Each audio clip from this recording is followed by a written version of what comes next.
estar aquí en esta mañana y por pedido de mi hermano estoy aquí reunido con ustedes para llevarles en esta mañana un mensaje de reflexión, un mensaje de vivencia, amados hermanos. Y yo les quiero pedir que se pongan de pie para orar, para poner esto en las manos de Dios y que el Señor nos ayude a entender en la mañana lo que Él quiere preparar para nosotros. Padre bendito, gracias te doy, Señor, por tu misericordia, gracias por tu amor, gracias por poder, Señor, aprender día a día, Señor, que vivir en ti, Padre Santo, es un día de victoria, de gloria en gloria, Padre Santo. Gracias te damos, Señor, por otro día más.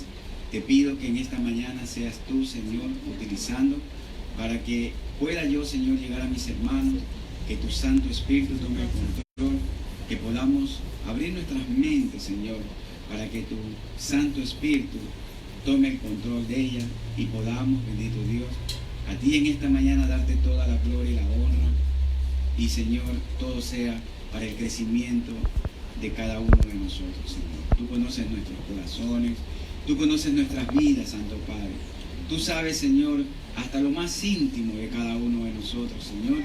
Y yo te pido que en esta mañana este mensaje, testimonio que voy a dar, sirva, Señor, de aliento a mis hermanos, para que ellos también, Señor, continúen adelante, porque tú quieres, Señor, una iglesia santificada, porque tú quieres, bendito Padre, que tu pueblo, Señor, te ame en espíritu y en verdad, porque tú buscas a esos adoradores, bendito Dios. Gracias te damos por todo, en el nombre poderoso de Cristo Jesús. Amén. Amén, hermanos. Pueden tomar asientos. Y como yo les había comentado hace un momento, pues para mí es de gran privilegio estar aquí reunidos con ustedes y poder llevar en esta mañana, a pedido de mi hermano, el mensaje que tengo preparado. Este es, como les había anunciado, este es un mensaje que es una vivencia que yo tuve, es un testimonio también de un acontecimiento que me pasó. Y voy a hacer algo de historia para que puedan entenderlo. Yo soy ingeniero civil, yo soy ecuatoriano. En el año 2007 tuve la oportunidad de venir acá a Panamá por una compañía grande que me trajo para poder preparar unos profesionales en el área del manejo de proyectos, ¿no? Mi misión aquí en Panamá fue la de preparar 3 ingenieros panameños, ¿no? Porque esta empresa había venido aquí, era una empresa extranjera y venía con la intención de establecer proyectos por algunos años, ¿no? Y ellos querían preparar profesionales que sean jóvenes profesionales recién graduados, de tal forma de que puedan entender la política de la empresa, ¿no? Y una de las misiones por las cuales yo vine aquí, al área en la que vine de subcontrato, era casualmente la de preparar estos profesionales. Mi contrato era de 2 años, ¿no? 2007 y 2008, y esta fue la manera como pude venir yo aquí a Panamá, y por consiguiente, pues, pude traer a mi familia acá, ¿no? Y trabajé durante estos 2 años. Posteriormente, al culminar este periodo, porque vimos la oportunidad, decidimos quedarnos aquí en Panamá. Tuve la oportunidad de trabajar para otras empresas. Y en el año 2010, yo entré a trabajar a una compañía constructora ecuatoriana, ¿no? Yo vine por la empresa Odebrecht en el año 2007 y trabajé 2007-2008. Salí del grupo porque había terminado mi contrato y me quedé trabajando durante 2 años más aquí en Panamá con otras empresas, una argentina, otra panameña, y por consiguiente, pues, me establecí aquí con la familia.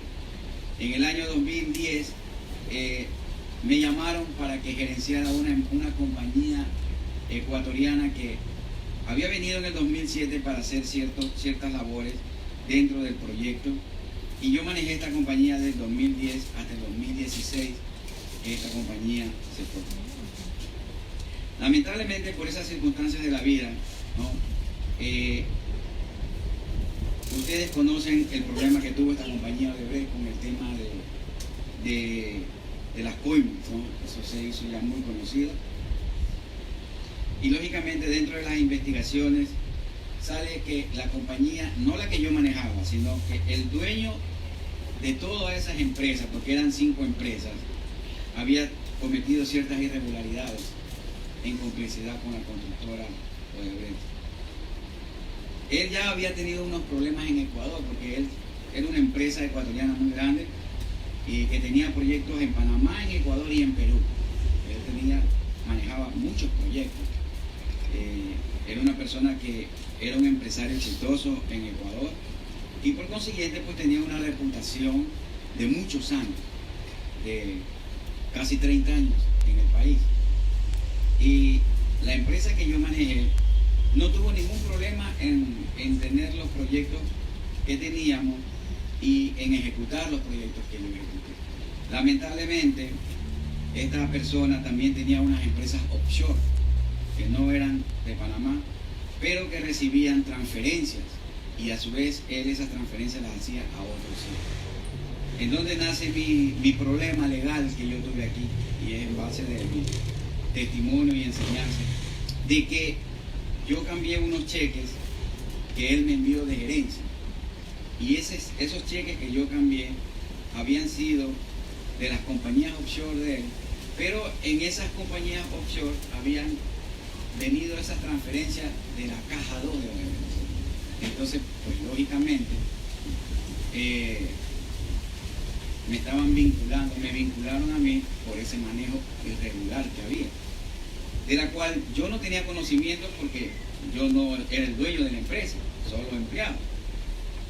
Pero de todas maneras, pues, pasé una situación muy difícil y como me sindicaron, pues, yo quise dar mi versión de los hechos y decir que exclusivamente, pues, yo tengo mi documentación en la cual me acredita que yo solamente era empleado y efectivamente yo cambié esos cheques, pero yo ese dinero le daba al mismo dueño y muchas veces él me pidió que le entregara a unas personas del mismo grupo. Como eran gerentes, como eran directivos, yo nunca podía pensar que había una irregularidad en eso. Pero lamentablemente pues no me dieron la oportunidad de yo poder siquiera defenderme.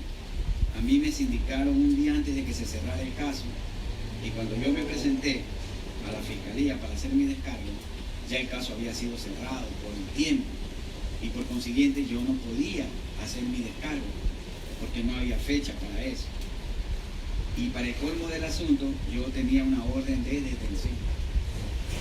Y bueno, lamentablemente me detuvieron y pasé 7 meses detenido por esta situación. Y durante estos 7 meses, como se hicieron las cosas, no de una manera, podríamos decir, apegado a la ley, porque la ley no permite que una persona sea detenido sin antes no hacer sus descargos. Lamentablemente yo no tuve esa oportunidad, sino que cuando me presenté simplemente me detuvieron y ellos me dijeron que tenían que esperar que la Corte Suprema de Justicia les dé un nuevo tiempo para yo poder descargar y hacer mi declaración. Y yo pregunté, bueno, ¿y qué tiempo puede ser? Bueno, no sabemos. Y efectivamente, recién la Corte Suprema, en los primeros días de enero, fue que les dio esa autorización. Pero mientras tanto yo estuve detenido. Gracias a Dios, por la intervención de mi abogado, pusimos un amparo de habeas corpus, porque era una detención ilegal. Y por la misericordia de Dios, a pesar de yo ser una persona que no tenía la influencia ni el dinero para poder salvaguardar mi integridad, pues tuve que pasar todo ese tiempo en la cárcel, hasta que el Señor, por su misericordia, abrió la puerta, ¿no? Y esa es la gloria y la honra que le doy al Señor en esta mañana, que es parte de mi testimonio. Y yo les digo que todo en la vida tiene un propósito. Amén, hermanos. Amén. Todo en la vida para el Hijo de Dios hay un propósito, ¿no? Acabamos de leer en el Evangelio de Juan, en el capítulo 15, 16, ¿no? Y yo se los quiero volver a leer, quiero que abran su Biblia, porque todo empieza desde ahí, hermanos, de entender primeramente que dice en el versículo 16, no me elegisteis vosotros a mí, sino que yo os elegí a vosotros, y os he puesto para que vayáis y llevéis fruto, y vuestro fruto permanezca, para que todo lo que pidiereis al Padre en mi nombre, Él os lo dé. Cuando yo comencé a pasar esta situación, bueno, la verdad es un tema muy, que uno nunca espera. Yo tengo 33 años de ser profesional. Toda mi vida me preparé, toda mi vida mis padres me enseñaron siempre a hacer las cosas bien, a tener la honorabilidad y a ser una persona honesta. Entonces imagínense, a mi edad, yo 58 años, 33 años de ser profesional, estar en esta situación que nunca en mi vida había estado. Fue bien difícil. Y en primer lugar, pues, cuando pasó esto y me llevaron detenido, yo nunca había estado en una cárcel detenido por un tema que no era, que era en contra de la ley, era un cargo de lavado de activos, ¿no? Y blanqueo de capitales, imagínense, un cargo muy, podríamos decir, fuerte. Entonces, a mí me llevaron, como lógicamente al principio te llevan a una, no directamente a la cárcel, sino a la DIJ, me llevaron allá a una cárcel provisional, ¿no? Yo estuve 2 meses ahí, y durante esos 2 meses yo pude ver la presencia de Dios en mi vida, porque pude llegar a entender de que todo tenía un propósito.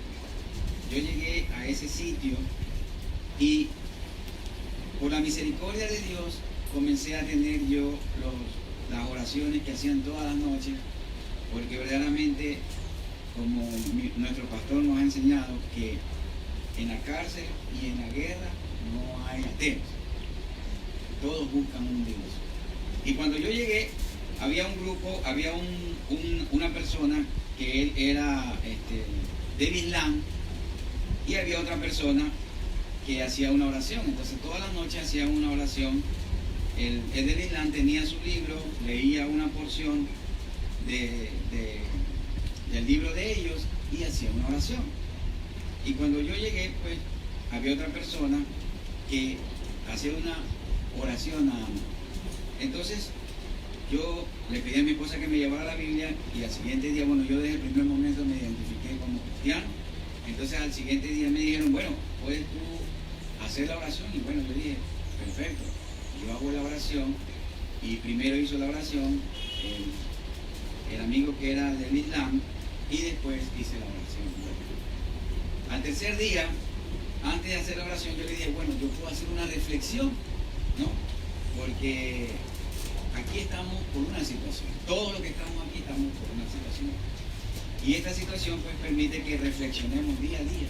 Y comencé a leerles versículos de la palabra de Dios, y comencé yo a impartir su palabra. Y hermano, les digo que fue de bendición, porque en ese momento, durante esos 2 meses que yo estuve, prácticamente llegué a organizar toda la enseñanza acerca de Cristo en esa casa. Amén. Para la gloria y honra del Señor. Amén. Tuve la oportunidad de reconciliar a 4 personas con el Señor, que habían escuchado, pero se habían apartado, algunos no habían aceptado. Y bueno, y yo les expliqué y les comencé a enseñar, como ahí teníamos todo el tiempo del mundo, porque ahí, desde que uno se levanta hasta que uno se acuesta, pues no hace nada. Entonces yo les comencé a decir, bueno, pero vamos a tener enseñanzas entonces.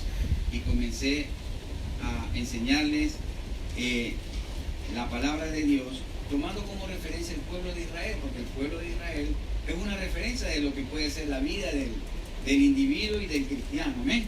Y cómo Dios trató con ellos, y de la misma forma Dios trata con nosotros. Lo primero que yo les enseñé a ellos estaba en Jeremías 29:11, ¿no? Y quiero, por favor, que lo busquemos, ¿no? Porque muchas personas se preguntan, bueno, ¿qué es lo que Dios quiere conmigo? ¿Por qué yo estoy en esta situación? ¿Es verdaderamente Dios injusto con nosotros? ¿Es verdaderamente Dios la persona, como muchos creen, que solamente nos puede dar el bien nada más, no nos puede dar el mal? ¿Él qué es lo que quiere de nosotros? Entonces yo les dije a ellos que fuéramos, y una de las enseñanzas estuvo en Jeremías 29:11, donde dice, porque yo sé los pensamientos que tengo acerca de vosotros, dice Jehová, pensamientos de paz y no de mal, para daros el fin que esperáis. Entonces me invocaréis y vendréis y oraréis a mí y yo os oiré. Yo les comentaba a ellos que Dios había permitido esto con un propósito, con el propósito de que nosotros le invocáramos, con el propósito de que nosotros le buscáramos su rostro, que nosotros oremos, que lo invoquemos, y como dice este versículo, el versículo 12, y yo os oiré. O sea que Dios en ningún momento nos estaba condicionando nuestro pecado, porque Él sabe que somos pecadores. Amén. Amén. Lo único que Dios quiere es que nosotros le busquemos, que nosotros le invoquemos. Y muchas veces Dios permite estas situaciones tan difíciles por las que todos estábamos ahí, ¿no? Para que le busquemos, porque Él tiene cuidado de nosotros. Como dice aquí en el versículo 11, los pensamientos de Él son pensamientos de paz. Dios no quiere el mal con la humanidad. Dios no quiere el mal con nadie. Él quiere el bien para todos. Amén. Amén. Pero también Él te dice que debes de buscarlo, que debes de invocarlo. Si tú lo buscas, si tú lo invocas, Él no se va a alejar de ti. Él te va a dar la oportunidad, porque eso es lo que Él quiere. Él quiere mostrarse. Y todo esto sirvió, amados hermanos, para que entendieran ellos el propósito. Otra lección, porque esto les digo que era una lección de vida, porque conforme yo enseñaba, también yo aprendía. Porque estar en esas circunstancias verdaderamente, como dijo el pastor Charles Spurgeon, cuando uno está en las situaciones buenas, Dios nos susurra. Pero cuando uno está en las situaciones difíciles, Dios nos grita, Dios nos habla directamente. Porque ahí es donde verdaderamente nosotros vamos a escuchar. Y yo los llevé al Salmos 32, versículos 8 y 9.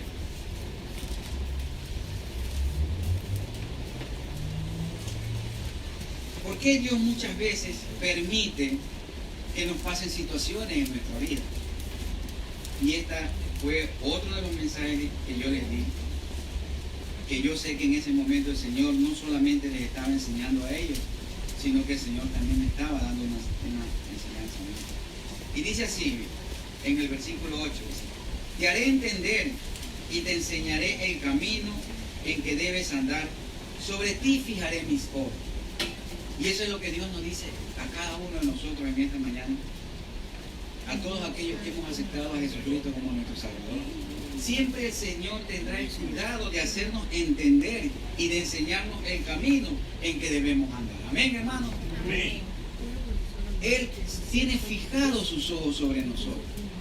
Pero también Él nos da una advertencia en el versículo 9. Miren lo que dice el versículo 9. Dice, no seáis como el caballo o como el mulo sin entendimiento, que han de ser sujetados con cabestro y con freno, porque si no, no se acercan a ti. Y muchas veces Dios tiene que hacer eso con cada uno de nosotros. Ustedes se han dado cuenta en este ejemplo que está aquí, que el cabestro y el freno son herramientas que permiten que la persona pueda controlar el caballo. Amén. Y muchas veces nosotros queremos ser como ese caballo o como ese mulo, que queremos hacer las cosas a nuestra manera. Pero Dios tiene que venir y ponernos un cabestro, que Dios tiene que venir y sujetarnos y ponernos un freno, porque dice, porque si no, no se acercan a ti. Dios tiene que poner situaciones en nuestras vidas para que nosotros nos acerquemos a Él. Amén. Y es por esas razones que muchas veces pasamos situaciones difíciles. Yo le doy gracias a Dios porque conforme yo les iba enseñando, también mi entendimiento iba siendo mostrado. Y pude yo ver muchas cosas. Yo pude ver lo que Dios quería enseñarme a mí. Y que lógicamente tuvo que utilizar esta situación, ¿no? Y pasé un momento bonito, porque llegué, como le dije, llegué en un momento, amados hermanos, cuando yo estuve en esa deigota de Ancón, que los guardias que estaban ahí, el capitán que estaba acá, ellos escuchaban, porque es una puerta la que nos separa, ellos escuchaban el mensaje también y les llegó a ellos. Tanto que a las 2 semanas llevaron un grupo y se fue el muchacho que era del Islam y prácticamente quedé yo solo ahí, ¿no? Se llevaron a muchos, quedé yo con 3 personas, pero a los 4 o 5 días otra vez se volvió a llenar, porque las cárceles son así, salen un poco que lo llevan, algunos se van libres, otros se van a distintas cárceles de verdad, y viene otro poco de gente que así mismo están siendo investigados, los que están llamando. Y del momento que ellos llegaban, cuando entraba el guardia que los llevaba, él les decía, mira, aquí todas las personas que están entrando aquí son tranquilos. Todos, aquí hay un siervo que enseña la palabra y yo no he visto y ni he escuchado ni peleas ni problemas. Así que si tú das el primer problema, yo te saco de aquí y te llevo a la celda de castigo. Porque todos los que están aquí son personas tranquilas. Imagínense, ¿va? Cosa que esas personas cuando entraban ya prácticamente decían, no, el hombre es el que manda aquí. Si él dice que me estoy portando mal o escucha algún problema, me van a sacar. Entonces todo el mundo llegaba y bueno, siervo, y yo comencé y daba la palabra, como les dije, les tenía con enseñanza. Fue una situación muy maravillosa, ¿no? Y como les dije, muchas personas se reconciliaron con el Señor. Muchas personas salieron, ¿no? Muchas personas fueron para otras cárceles. Y cuando tenía 2 meses, yo me sentía bien, porque predicar la palabra y ver que hay el fruto es maravilloso, a pesar de estar en una situación tan difícil. Pero yo sentía el gozo de saber que la palabra del Señor estaba siendo dada a esas personas y el Señor estaba moviendo esos corazones. Imagínense que ya cuando ya yo estaba 2 meses ahí, yo sentí en mí que yo ya había acabado como quien dice, mi enseñanza en ese sitio. Y como la mayoría de los días conversaba con mi esposa, yo le dije a ella, mira, yo creo que ya voy a salir, porque yo siento que ya no tengo nada que hacer aquí, ¿ya? Porque yo ya he predicado la palabra, ya muchos han aceptado, están enseñando, pues yo creo que ellos pueden continuar. Y bueno, el Señor ya los llevará a otro sitio, y yo sentía que ya iba a salir. Y efectivamente, hermano, a los 2 meses salí, pero me llevaron a la mega joya. Cuando yo estaba todo contento, ya, porque el capitán de ahí me llegó a tener un aprecio. Y bueno, cuando él parece que ya les llega el informe y dice, bueno, tiene que trasladarlo, él viene y en la mañana, y todas las mañanas, los traslados son los días viernes en la mañana, ¿no? Y él a mí me había dicho que no me iba a trasladar porque yo estaba en un habeas corpus y hasta que se resuelva él me iba a tener ahí. Y yo estaba bien contento con eso. Entonces, cuando la mañana del día viernes comienzan a llamar y me llaman a mí, yo me levanto un poco contrariado. ¿Cómo? Yo, Señor, iba a salir. Sí, pero ibas a salir para el sitio que yo te quiero llevar. Entonces él viene y me dijo, mire, me dice, yo no lo puedo tener tanto tiempo, lo máximo que yo puedo tener una persona aquí es 2 meses. Y todavía el caso suyo, el habeas corpus, que debe durar, hermanos, de acuerdo a la Constitución y a la ley en Panamá, 48 horas para que se pronuncie. Yo tenía 2 meses y todavía no se habían pronunciado. Y me dice, yo no lo puedo tener más tiempo aquí. Y bueno, yo voy a tener que llevarlo. Hermano, él mismo acompañó, imagínense que él acompañó a todas las personas de ahí. Él podía hacerlo como no podía hacerlo porque era el capitán. Pero yo vi que él me cogió un aprecio, que yo sé que es algo que el Señor puso en él, que él mismo me llevó. Y él mismo me dijo, mire, usted, porque como yo había hecho muchos amigos ahí, y la gente me respetaba bastante, ya la gente me decía, no, siervo, como nos fuimos algunos, nos fuimos 11 personas, vamos a la joyita, al pabellón 3, que ahí hay muchas personas que tienen ya algunas veces que han ido, y tienen su, como quien dice, su liderazgo ahí, ¿no? Que yo a usted le hago que le den una cama, que le den un ventilador y toda la cuestión, y seguimos estudiando la palabra de Dios. Entonces, bueno, digo, Señor, lo que tú digas. Pero cuando yo iba con él, él me dijo, mire, usted es extranjero, vaya, yo lo voy a llevar a la megajoya, porque solamente 2 dejaron ahí, a mí y a otra persona más. Y usted vaya al área de los extranjeros porque allá están tranquilo. Y bueno, yo dije, Señor, él me está hablando, si él me ha tenido la delicadeza de llevarme hasta allá, acompañarme y darme esa recomendación, y él mismo me bajó del bus y me dejó ahí, entonces, bueno, Señor, esto está dentro de tu voluntad. Y llegué ahí, efectivamente, él habló, le dijo, mire, él es extranjero y toda la cosa, ya está bien. Y me llevaron al pabellón al pabellón D2, que es de extranjeros. O sea, todo el pabellón D1, 2 y 3, que son, cada uno tiene 2 galpones, son de extranjeros. Y me llevaron a un pabellón de extranjeros.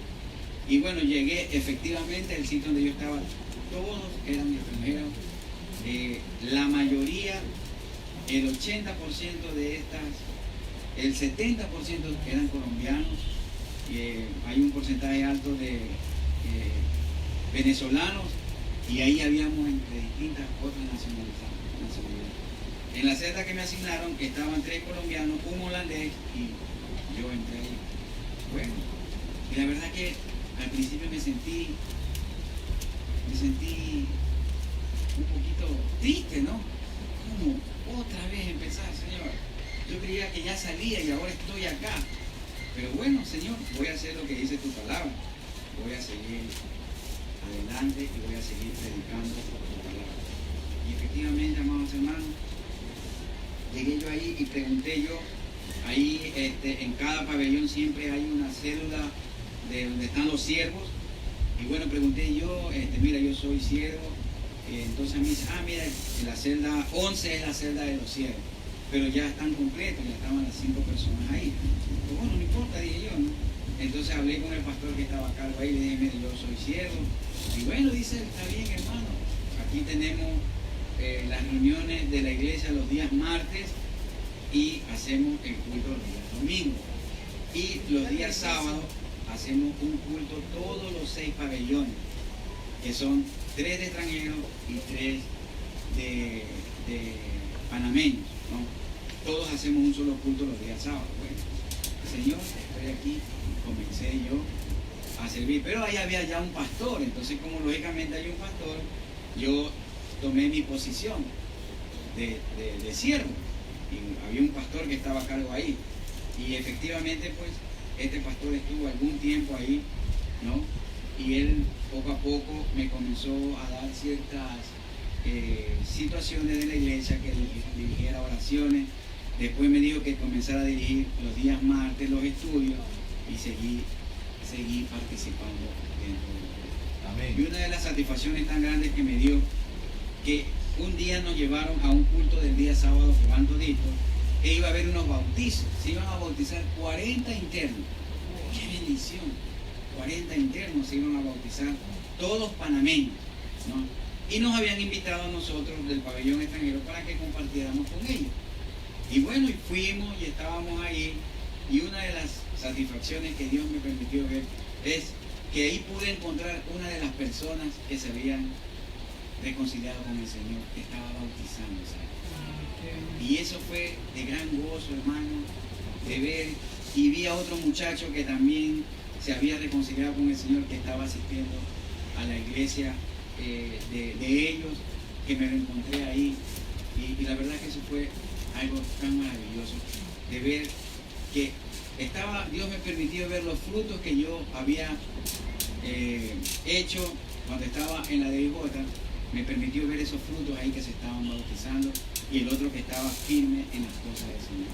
Eso fue, la verdad, algo tan maravilloso que cuando yo vi a este hermano que se iba a bautizar y él me alcanzó a ver, nos abrazamos y lloramos, pero fue un lloro de alegría, de cuando tú ves, cuando tú ves a la persona que te ha ayudado, cuando tú ves la misericordia de Dios, y la verdad que eso fue algo muy maravilloso, fue un sentimiento muy lindo, fue algo que yo nunca lo había experimentado, porque es fácil cuando estamos fuera, pero es cuando estamos ahí en una situación difícil.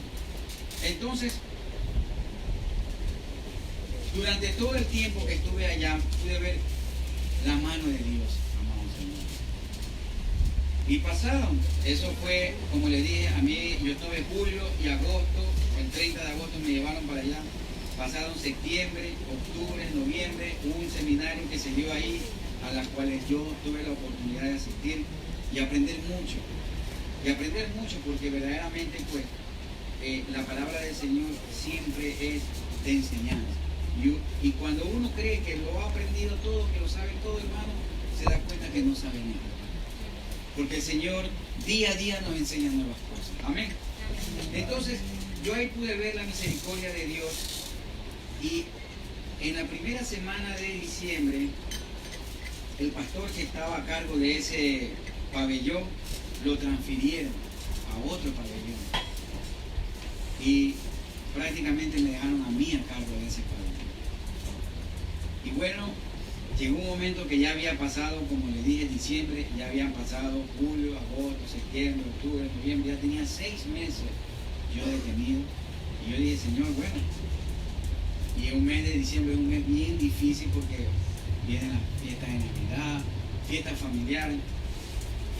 Pero Señor, si tú me tienes todavía aquí y yo tengo la oportunidad de poder dar el mensaje, bueno, voy a predicar tu palabra a 120 almas, porque en ese pabellón habíamos 120 extranjeros.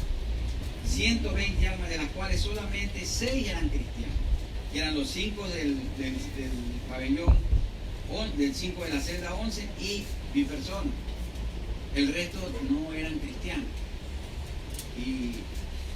Y el pastor que estaba ahí, él era como un poco temeroso, porque yo le decía que yo veía que él daba los mensajes, pero eran como que estaba a la defensiva. Y yo le decía, pero pastor, mire, yo creo que usted debe dar el mensaje de amor, porque Jesucristo cuando vino aquí, él daba un mensaje de amor. Usted como que lo reta, ¿no? Entonces me decía, no, hermano, que usted no sabe, aquí hay asesinos, aquí hay brujos, aquí hay satanistas. Y bueno, menos mal que yo no le pregunté quiénes eran. Menos mal que yo no le pregunté quiénes eran, porque si no también iba a estar a la defensiva. Porque él me decía que hay gente que odia a los cristianos, que usted tiene que estar atento. Pero yo nunca le pregunté, y como él salió no me dijo. Bueno, para mí yo decía, Señor, si como dijo el pastor, aquí hay satanistas, aquí hay brujos, aquí hay gente que es asesina, gente que odia el evangelio, pero para mí son 120 años que tú quieres tratar conmigo. Amén. Ya. Yo no voy a hacer distinción con nadie, como gracias a Dios no le pregunté quiénes eran esos, no lo conozco, yo voy a tratar igual a todos. Y voy a mostrarles tu amor, y voy a mostrarles las enseñanzas tuyas, y voy a mostrar tu palabra. Hermanos, y créanme, yo sé que eso todo era un plan de Dios. Y yo solamente di la primera semana de diciembre, la segunda, la tercera semana de diciembre, la cuarta semana hubo un invitado y las 2 primeras semanas de enero. Porque ya ahí ya me dieron mi libertad. Pero esos pocos tiempos que yo estuve dando los mensajes, yo pude ver que la gente verdaderamente captó la esencia de la palabra de Dios. Y el último domingo que yo prediqué, ya, porque yo les había predicado a ellos, pero mensajes de arrepentimiento, no de doctrina, porque yo dije aquí ellos no necesitan doctrina porque ellos no son cristianos.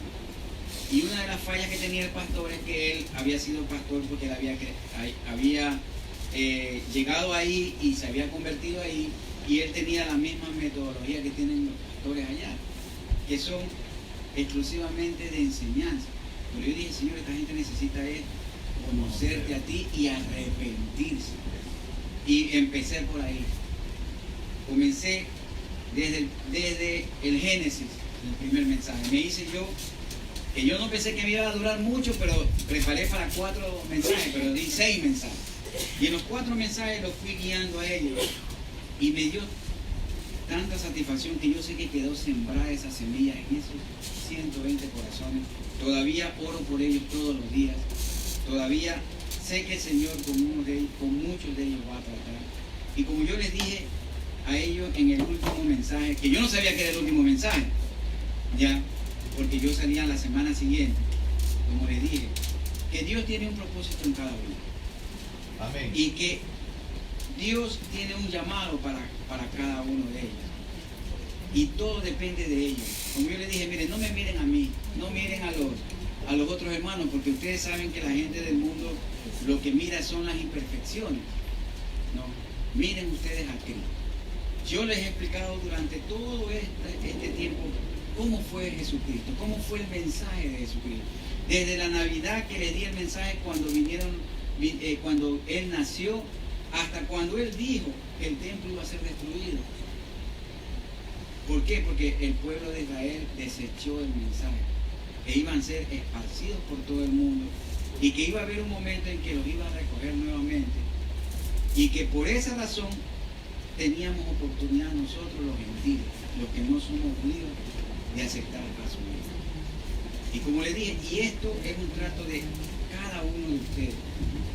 Y les cité un salmo en la que decía que Jehová escucha a sus prisioneros, que Dios tiene una situación especial con los presos. Él incluso en el Evangelio, en las cartas de Pablo dice, visitad a los presos como que vosotros también estáis presos.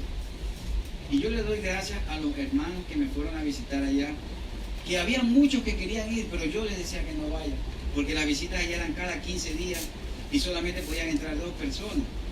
Y siempre iba mi esposa y mi hija. Entonces era bien difícil que alguien me visitara, pero había muchos hermanos que le dijeron a mi esposa que querían verme, y yo les dije no, los únicos que pueden visitarme son los que son abogados, porque ellos sí tienen entrada en cualquier momento y no dependen de la visita. Y hubieron 3 hermanos, entre esos mi pastor, que fue a visitarme pero como abogado, porque era la única forma que podían entrar. Y yo les doy gracias a esos hermanos que me fueron a visitar, porque fueron de mucha bendición. Hermano, y así ya les digo, en la primera semana de enero, la verdad que pasé una situación ya muy difícil. Durante todo ese tiempo sentí la presencia de Dios, sentí que Dios estaba haciendo un trato con mi vida, pero los primeros días de enero uno comienza a ver, bueno, ¿qué va a hacer de mí? Señor, ¿qué va a hacer de mí? Y comenzaron, y me enteré que les habían dado más tiempo, y le pregunté al abogado, estos 5 meses que les han dado, ¿qué significa? Bueno, él dice, la verdad que no se puede caerse tu caso. ¿Y eso qué significa? No, que tú vas a tener que entrar a un juicio y durante todo ese tiempo vas a tener que estar yo aquí. Bueno, lamentablemente así es, ¿no? Y bueno, doy gracias a mi abogado, porque él no era un hombre que me las pintaba las cosas fácil, sino que me decía las cosas como deben de ser. Y una de las anécdotas que tengo es que como a las 2 semanas que estaba ahí, que yo lo llamé y él me pregunta, bueno, ¿y cómo está? Entonces le digo, bueno, la verdad es que aquí no es buena la comida, no veo la luz del sol, porque era un sitio que estaba totalmente cerrado, ya. Y él me dice, bueno, es que estás en la cárcel. Qué buen ánimo que me dio. Y yo eso le conté a los amigos, a los que estábamos ahí, y eso sirvió para reírnos nosotros mismos. Cuando alguien se quejaba algo, le decía, bueno, es que estás en la cárcel. Y es verdad, allí no vas a tener comodidad de ninguna clase.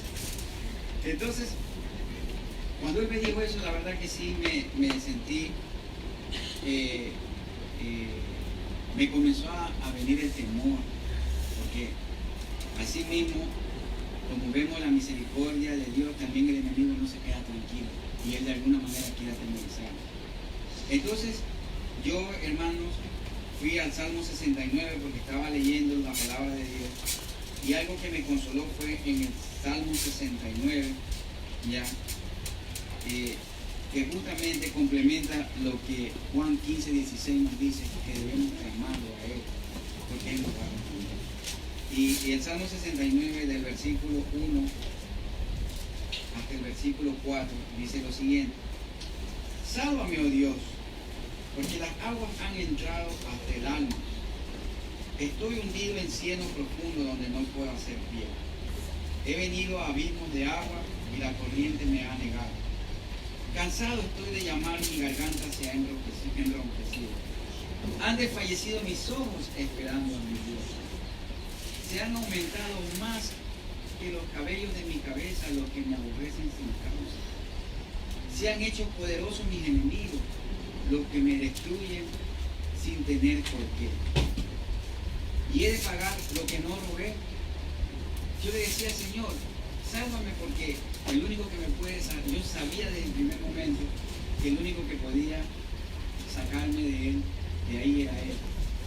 Y el Señor durante todos esos 6 meses, hasta diciembre, dice que apenas tú hiciste la oración, yo fui y envié a mi ángel, pero se encontró con unas huestes que tuvo que pelear durante tanto tiempo. Imagínense, yo debía haber salido el 11 de diciembre, pero yo había pasado Navidad, fin de año, enero, ya estaba las 2 primeras semanas de enero y yo no sabía que el 10 de diciembre había salido ya mi habeas corpus a favor mío. Y no solamente eso, sino que lógicamente el enemigo también ya tenía conocimiento de esa información, entonces lo que él quiso fue desmoralizarme. Amén. Entonces a mí me ayudó este versículo a estar tranquilo, porque yo le dije al Señor, le dije lo que dice el versículo 5 y 6, yo le rogué al Señor y le dije: Dios, tú conoces mi insensatez y mis pecados no te son ocultos. Señor, tú me conoces a mí, yo sé que he sido insensato, yo sé que tengo mis pecados. Dice, pero el versículo 6 era lo que yo le pedí al Señor. Dice: no sean avergonzados por causa mía los que en ti confían, oh Señor Jehová de los ejércitos. No sean confundidos por mí los que te buscan, oh Dios de Israel. Porque yo sabía que mis hermanos estaban orando, que el Señor me había mostrado, en algún momento Él me mostró los rostros de mis hermanos orando por mí. Y yo dije: Señor, no voy a hacer que yo me vaya a quedar aquí. Y estos hermanos que han estado orando por mí, ellos vayan a decir: Dios no contestó. Entonces yo le decía: Señor, ten misericordia de mis hermanos. Y le decía: yo puedo pasar todo el tiempo que tenga que pasar aquí, porque yo seguiré tratando con estas 120 almas que tengo a mi cargo. Pero Señor, yo no quiero que por esto mis hermanos, como dice la palabra tuya aquí, sean avergonzados, que ellos digan: el Señor no hizo, el Señor no lo sacó. O que los que en ti confían, como mi familia, como mi esposa, mis hijas, también sean confundidos, porque el enemigo también actúa. Y digo: Señor, yo lo que te pido, Padre Santo, es que le des tranquilidad a mi familia, le des tranquilidad a mis hermanos. Y Señor, yo puedo pasar todo el tiempo que tengo que pasar. Pero gracias a Dios, amados hermanos, que en ese momento tan conflictivo que yo estaba, en una situación tan difícil de explicar, porque cuando uno comienza a tener temor, como dice la palabra de Dios, el amor echa fuera el temor. Pero cuando viene el temor, eso no es de Dios. Amén. ¿Ya? Eso no es de Dios. Y muchas veces el temor viene porque el pecado está. Pero yo decía: Señor, ¿pero y por qué tengo este temor? Bueno, porque muchas veces el temor viene porque también el enemigo de alguna manera quiere influenciarnos para que tengamos ese temor y no veamos la gloria de Dios. Aunque él ya sabía que yo ya estaba libre, pero yo no lo sabía, ni mi abogado tampoco lo sabía. Entonces, en el momento que yo estaba más vulnerable, ustedes saben lo que aconteció en el mes de diciembre, allá en la joyita, y todo eso se complicó más allá. Y la verdad que la primera semana de enero, al menos nos permitieron, porque en el mes de diciembre no hubo ninguna reunión de nada, no permitieron nada. La primera semana de enero permitieron que haya un culto de todos los 6 pabellones, los panameños y los extranjeros. Y yo estuve en ese culto y predicó un pastor, ¿no? Y la verdad que yo estaba muy triste, me sentía muy desconsolado. Y vino el pastor general, porque hay un pastor general de la megapola, que es un panameño, que yo ya lo había escuchado predicar, y una de las cosas que me gustó de ese pastor, que tenía una enseñanza muy buena, una enseñanza firme, y lo más lindo era que él se sabía los versículos de memoria. Él decía, busquen tal lado y tal lado, y él ni siquiera buscaba en la Biblia. Yo buscaba en mi Biblia y lo leía, y era lo mismo que él hablaba.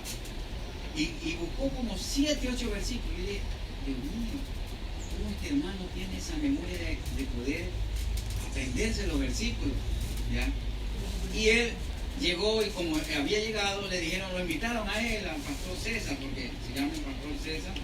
Entonces él dijo, mire, no nos vayamos todavía, dice, yo les voy a pedir 3 minutos, porque ya había terminado la prédica. Yo les voy a pedir 3 minutos.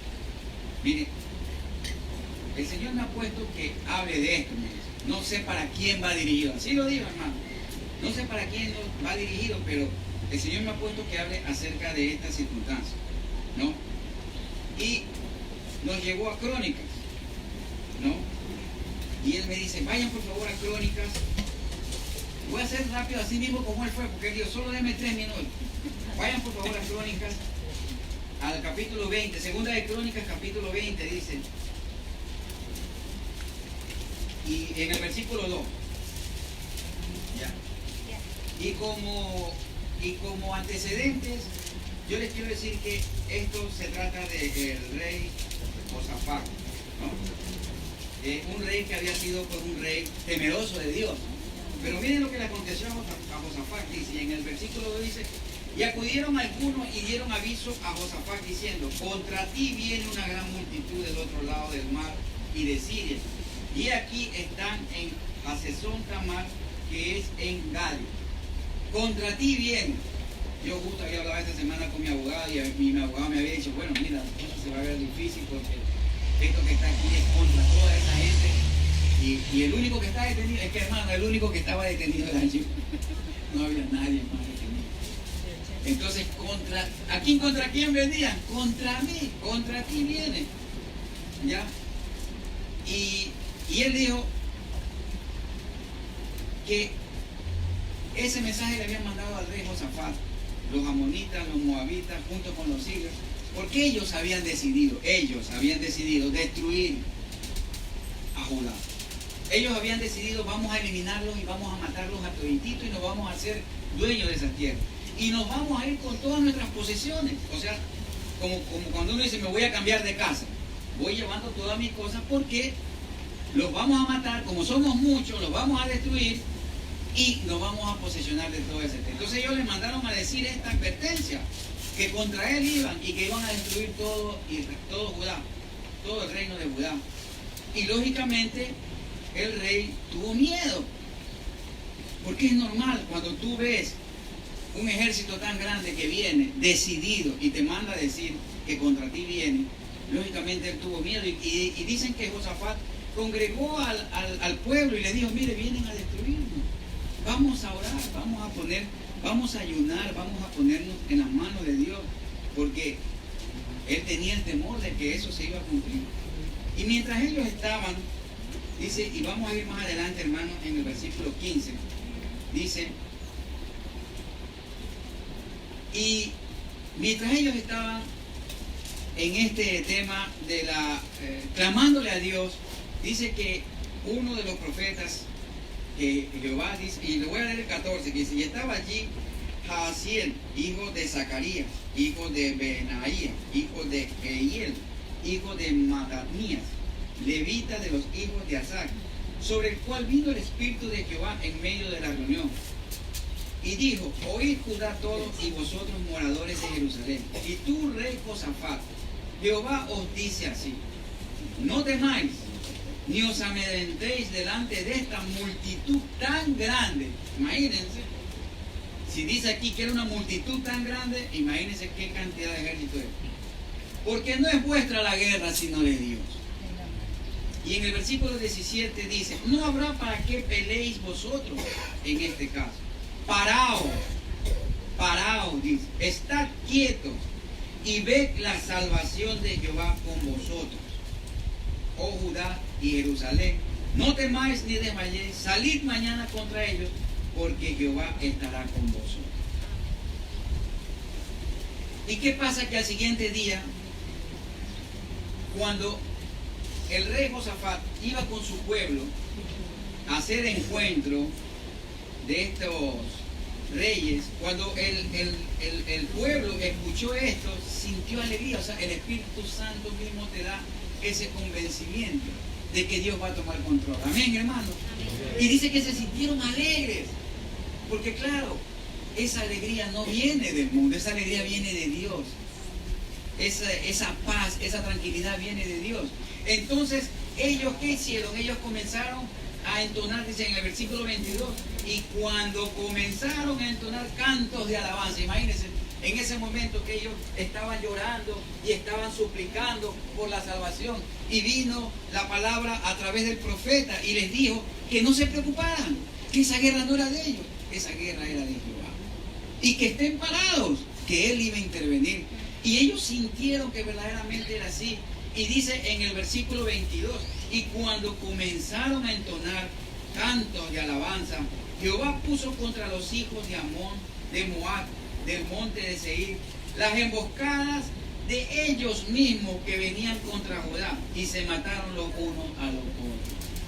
La emboscada que ellos habían hecho para destruir al pueblo de Judá, ellos mismos cayeron en esa misma emboscada que ellos hicieron. ¿Cuándo empezó esto? Dice, cuando comenzaron a entonar cantos de alabanza. Por eso es necesario que nosotros alabemos a nuestro Dios. Amén. Amén. Porque cuando alabamos a nuestro Dios, ahí es donde Dios interviene. Y todo problema que tengamos, porque sabemos, como dice su palabra, y lo leímos en Juan 15, de que Él escucha nuestras oraciones y nos contesta. Amén. Entonces, cuando pasó eso, Dios mismo hizo que esa gente cayera en sus propias trampas. Y yo entendí que eso era para mí.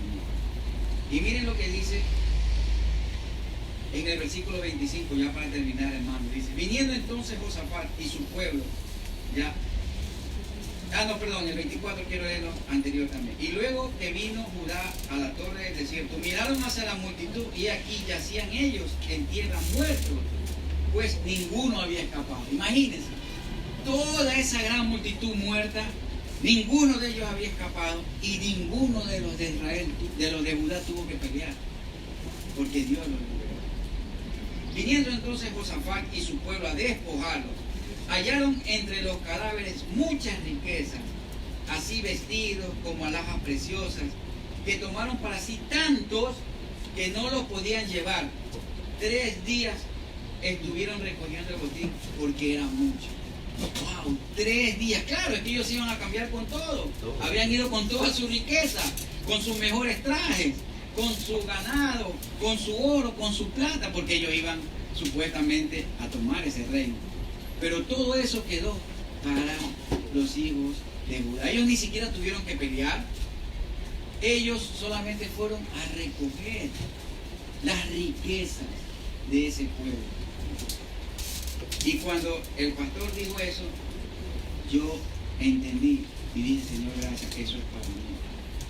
Y mis lágrimas corrieron y dije, Señor, no tengo de qué preocuparme. La pelea no es mía, la pelea es tuya. Y lo que me haya dicho el abogado, yo no le voy a decir a mi esposa, porque no la voy a preocupar. Yo voy a confiar en ti. Y en eso mi esposa, que siempre nos llamamos, ella me dice, pero mira, ¿qué te parece si vamos a buscar este otro abogado para acá? Porque también ella ya estaba desesperada. Y yo le dije, mira, estate tranquila, porque el Señor me ha mostrado que no me preocupe, que Él, la guerra es de Él. Y Él, y como dice aquí en el versículo 17, no habrá una respuesta positiva que digamos, amén. Porque ¿qué es lo que vamos a hacer? Significaba, ahora ¿quién podrá ayudarnos? ¿Ya? Y el día martes él no fue. Y el día miércoles mi esposa habla con él y él le dice, mira, no fui porque voy a pasar por la fiscalía. Y después le llama y le dice, mira, yo creo que ya salió lo del preso. ¿Ya? Pero no le digas nada a él. ¿Ya? No le digas nada a él. Y al día siguiente, él me escribe y me dice, mira, salió tu boleta de libertad. El habeas corpus había sido efectivo el 10 de diciembre, pero recién el 30 de enero te dan tu boleta de libertad. Imagínate, hermano. Ya Dios había contestado desde el 10 de diciembre, pero me dieron la boleta de libertad el 30 de enero. Entonces me dijo, mira, yo voy allá para liberarte, ¿ya? Pero no le digas nada a Sonia para darle la sorpresa. Pero yo dije, Dios mío, yo no voy a hacer eso. Yo tengo que decirle porque mi familia está preocupada. Y cuando le dije a mi esposa que me habían dado la boleta de libertad, fue de mucha alegría. Y uno dice, bueno, ahí ya terminó todo, ya, Señor, gracias, voy a salir, tengo mi boleta de libertad. Amados hermanos, me llevaron para migración, pues como soy extranjero, me llevaron a migración y ahí fue otro problema. Querían deportarme. Imagínense, teniendo yo mis papeles en regla, sin nada, porque el abogado mismo me dijo, mira, cuando él me fue a sacar, así me dijo, en las palabras del abogado les voy a decir, mira, yo no sé, así, porque él no es cristiano, ¿no? Y él me dice, mira, yo no sé, me dice, tú eres, en esto, hay mucha gente de arriba, mucha gente de mucho dinero, expresidente, es más, dice, me acaba de llamar uno, imagínate, preguntándome por tu caso. ¿Ya? Tú eres la ficha del ajedrez, la más, como quien dice, la más inservible. Ya, así, hermano, le estoy hablando lo que me dijo el abogado, pero yo no sé cómo salió esto. Entonces, yo dije entre mí, Señor, tú, esa ficha que para todo el mundo es inservible, para ti vale mucho. Amén. Amén. Y tú me has mostrado que has movido todo esto porque, Señor, tú querías sacarme de aquí. Y a pesar de que cuando fui a migración otro problema se quiso presentar, hermano, yo ya sabía que ya estaba libre. Y por más que nos quisieron, otra vez el enemigo quiso actuar, me querían deportar. Y ahí el abogado dijo, pero ¿por qué lo van a deportar? Si él tiene sus papeles hasta el 2024, tiene permiso y dado por ustedes mismos.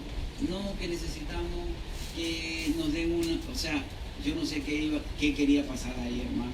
Como digo, lo que pasa es que mucha gente tiene temor de lo que tú vayas a decir, porque yo hasta ahora he declarado. Entonces quieren de alguna manera sacarte de esto. Bueno, le dije, si tienen que deportarme, está bien. Está bien. Que me deporten. Y yo, mi esposa fue y le dijo, mira, si me deportan, bueno, nos vamos, pues no. ¿Qué más puedo hacer? Pero, Señor, todo está en tus manos. ¿Ya? Y yo conversando con un hermano ahí en migración, que era el pastor que estaba a cargo ahí de ese albergue, él me dice, hermano, porque yo le comenté esto, entonces me dice, hermano, pero mire, usted va a salir de aquí, o sea, si lo deportan, de todas maneras eso no se va a ver bien, dice, porque tú sabes que cuando uno lo deportan te llevan esposado hasta el aeropuerto y estás tú ahí con un guardia y eso es denigrante, eso sale como un reo, ¿no? Entonces me dice, hermano, usted no va a salir así, usted va a salir caminando por esa puerta. ¿Ya? Y esas palabras me llegaron y yo dije, gracias pastor, le digo, porque sí, me dice, hermano, usted no va a salir de pastor, usted va a salir caminando. Y así fue, hermano. 3 veces me llevaron a migración y 3 veces me regresaron, y 2 veces me regresaron, porque no querían darme la libertad, yendo yo a la libertad, hasta que el abogado le dijo, bueno, los voy a demandar. Y al otro día fue a pedir otro habeas corpus. Imagínense, fue a meter otro habeas corpus a la Corte Suprema de Justicia diciendo, mira, tú le diste la libertad, pero migración lo quiere deportar. Y lo tiene todavía detenido. Y la ley en Panamá establece que si te detiene migración, en 24 horas ellos tienen que resolver tu caso. Si no cumples con los papeles, pues lógicamente tienen que deportar. Pero tú tienes tus papeles. ¿Ya? tienes ¿se escucha? Ya. Ahí. Tú tienes tu papel. Entonces,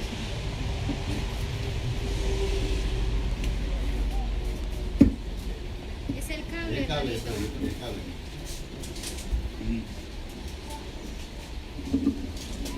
ahí. Pero tú tienes tu papel, le dicen, no te pueden ellos deportar, pero como a veces ustedes saben que muchas veces las cosas no se hacen en base a la ley. Pero bueno, y hermano, el día miércoles en la mañana, que era visita, que me dijeron, el que estaba a cargo de mí, me dice, mire, alístese que esta vez sí se va. ¿Sí? Pero yo no le llamé a mi esposa porque ya le había llamado 2 veces a decir que ya me iba y nada. Entonces yo dije, bueno, no le voy a decir nada. Y fui allá,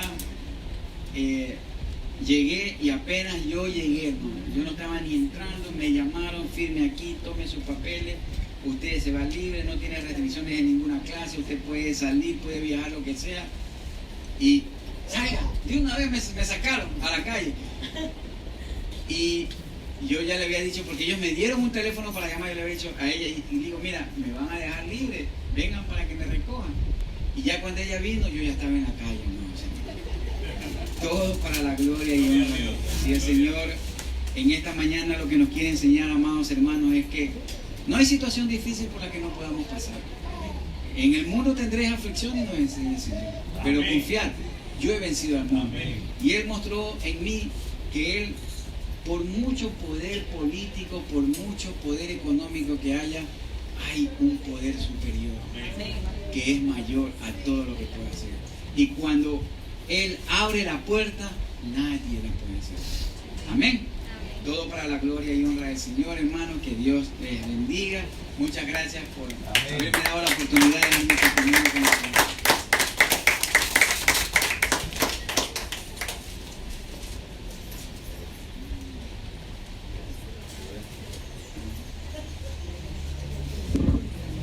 Gracias a Dios porque nuestro hermano Freddy nos ha compartido todo esto.